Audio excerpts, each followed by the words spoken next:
นาครหลวงเวียงจันทร์นับวันหุ่งเรืองสดใส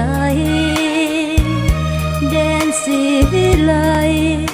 ทุกคนเฮาหูทั่วกันหาดหลวงที่สูงสง่าเสียฟ้าผูกพันหลายที่ท่องเที่ยวสำคัญอาคารหนทางสีวิไลปีนี้นครหลวงเวียงจันทร์ครบรอบสำคัญ450 ปีมีใสความรุ่งเรืองพัฒนาเจริญก้าวไกลเด่นงามสดใสลือไปทั่วโลกานครหลวงเวียงจันทร์วันนี้เบิกบานสดใสใต้พักน้ำพาปวงสนลาวสืบก้าวสร้างสาอวยพรให้เจ้าจงคงอยู่คู่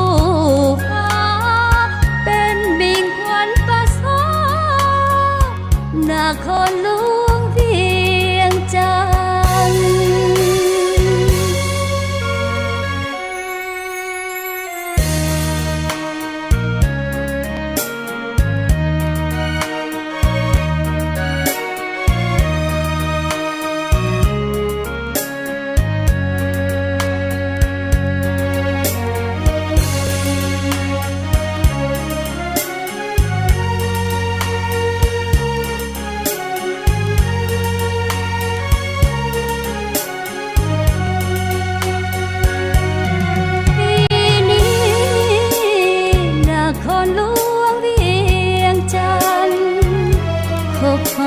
สำคัญ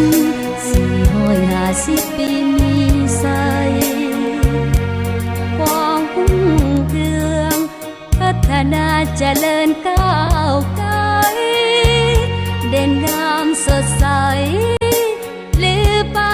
ทั่วโลกานครหลวงเวียงจันทร์วันนี้เบิกบานสดใสใต้พักน้ำพาปวงสนลาวสืบก้าวสร้างสาอวยพรให้เจ้าจงคงอยู่คู่ฟ้าเป็นบิ่งขวัญประสานครหลวงเวียงจันทร์เป็นบิ่งขวัญประสา